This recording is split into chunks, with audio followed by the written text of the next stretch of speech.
On a misty March morning in 1803, a group of fishermen along Japan's eastern coastline spotted something drifting among the waves. At first glance, it didn't resemble a boat. It looked more like an intricately carved object, something more akin to a ceremonial relic than a vessel meant for travel. Intrigued, they hauled it to shore, and it was on that remote stretch of beach that one of Japan's oldest unsolved mysteries began to unfold. So fasten your seatbelt as we dive into today's mystery. But first, you'll have incredible luck if you like, and subscribe before this video ends.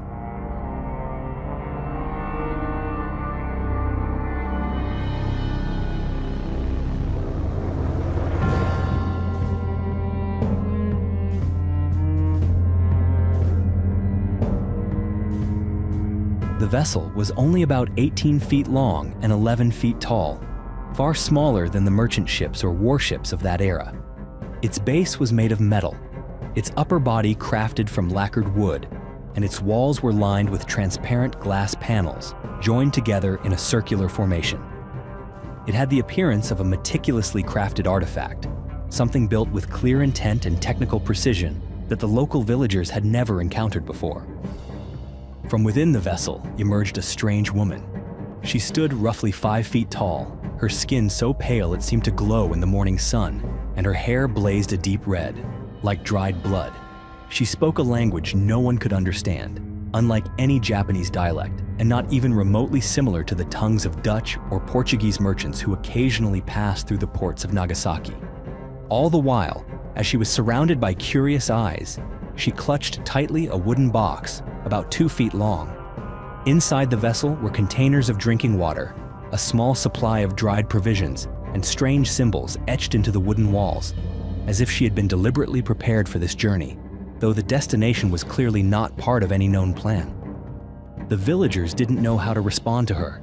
They had never seen a human being quite like her before. And in a country where everything was governed down to the smallest detail, the sudden appearance of a foreign woman aboard such a bizarre craft was not just rare, it was something that placed the entire village on a delicate line between wonder and fear. As the villagers gathered around the vessel, unsure whether they stood before something sacred or something dangerous, the woman remained seated in silence, her arms wrapped tightly around the wooden box. From within the crowd stepped an elderly man, a village elder who had spent nearly his entire life on this very land. He gazed at the woman for a long moment before softly speaking, saying that he had once heard a story, long ago, that mirrored what now lay before them. It was the tale of a foreign princess, one who had dared to defy an arranged marriage in the name of true love. Her lover had been executed, and she had been sentenced to exile. According to the elder, the box she clutched so tightly might well contain the final remnant of that love, a severed head. At those words, a chill crept down the spines of those present. They stood still, unmoving, as though they were witnessing a legend rising from the soil of reality itself. As the long day passed in silence, no one in the village knew what to do with the woman. She was not a criminal, but neither could she be considered a guest. The village elders gathered in hushed deliberation. They understood that keeping her could lead to consequences they could not predict. At that time, Japan was under the Sakoku policy, a harsh and unforgiving form of isolationism. Any interaction with foreigners, no matter how small, was deemed a transgression. If the imperial court were to learn that a humble fishing village had harbored a foreign woman, the punishment could be severe. The entire village might even be erased from maps, as a warning to others. One elder spoke solemnly. If this woman had truly been fated to drift between the waves, then returning her to the sea would be an act of mercy in itself. And so, they resolved to send her and her vessel back into the ocean. The boat, now called Unsolved, or the Hollow Ship, was gently pushed into the open water. The woman remained exactly as she had been, seated in silence, arms wrapped around her box. And then, the current slowly carried her away, as if she had never existed at all. Stories like this one usually drift quietly into obscurity, much like the vessel itself, swept away by the tide. But what makes the legend of the mysterious woman and the Unsolved truly remarkable is that it did not vanish into the fog of folklore. It was carefully and unmistakably documented in the historical records of Edo period Japan. Across the yellowed pages of the 19th century, the tale appears not once, but in several distinct accounts. Oshuzaki, Toen Shosetsu, Ume no Chiri. Each manuscript contains slight variations, as though the story had washed ashore on different lands, retold in different voices. And yet, the core elements remain uncannily consistent. The strange, circular boat, the red-haired woman, the incomprehensible language, and the box that no one was allowed to open. It didn't stop there. Japanese scholars of the 19th century began posing questions that, even now, remain unanswered. They asked, where did the vessel come from? Who could have built it? And why would a craft so unusual appear in a nation that, at the time, was entirely sealed off from the outside world?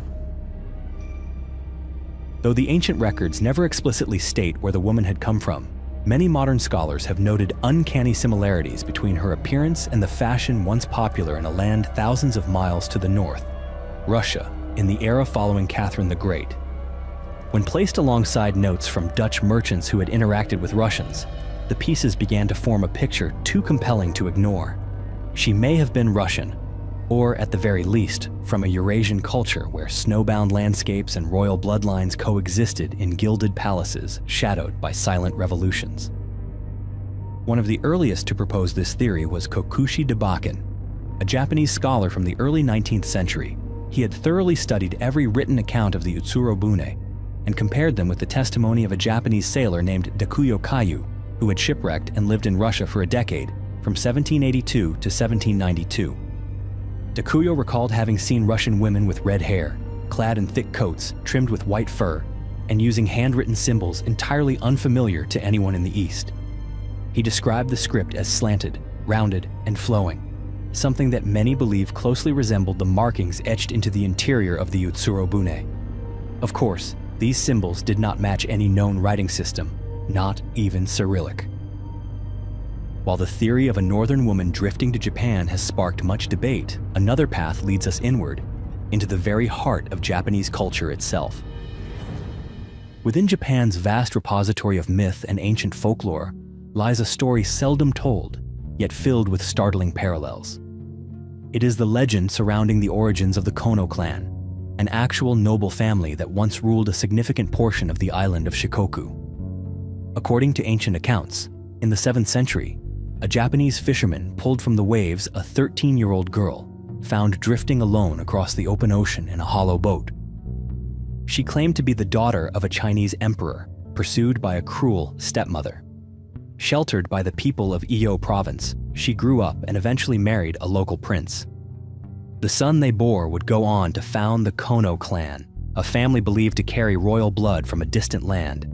The tale was long regarded as myth, yet later scholars uncovered fragments of genealogical records, faded drawings that depicted a round vessel, and a girl whose features did not appear entirely Japanese.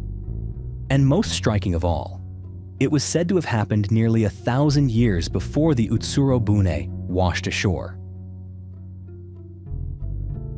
Though the ancient records tried to anchor the tale within the borders of Earth, there remain details far too strange to be explained by history or tradition. Because if this truly was a vessel, then it was one unlike any known mode of transport ever crafted by human hands at the time. And if this truly was a woman, then she was a woman unlike any archetype ever portrayed in the culture of Edo period Japan. In the historical texts, the Utsurobune is described with such precision that it defies dismissal as mere folklore. Its base was made of dark, polished metal, its upper structure crafted from lacquered wood, and along its walls were transparent glass panels, seamlessly joined in a circular array, like a giant lens peering outward at the world. The vessel had no rudder, no oars, no visible mechanism to suggest it was ever meant to navigate the surface of the sea. At the time, the term unidentified flying object had not yet been conceived. And yet, the illustrations of the Utsurobune found in early 19th century manuscripts bear an uncanny resemblance to what modern humanity would come to recognize, more than a century later, as the classic flying saucer. And so, a new theory began to flicker into existence, Perhaps this vessel had not come from another country, but from another planet. More than 2 centuries have passed since the Utsurobune drifted silently away from the shores of Japan. No one knows what happened afterward, and yet, strangely enough, her story remains. Not as a historical event, not quite as legend either, but as a sliver of something in between, where human reason reaches the edge of its limits and intuition begins to speak in a language no one can translate. What do you think about the woman? Was she an exiled princess? A messenger from a forgotten civilization? Or proof of an encounter from beyond the stars, hundreds of years before such things had a name? If you have thoughts, leave a comment below. I'd love to read them and reflect with you on the mysteries we still haven't solved. Thank you for staying with me until the end of the story. Be sure to hit subscribe and turn on the bell so you don't miss the next episode.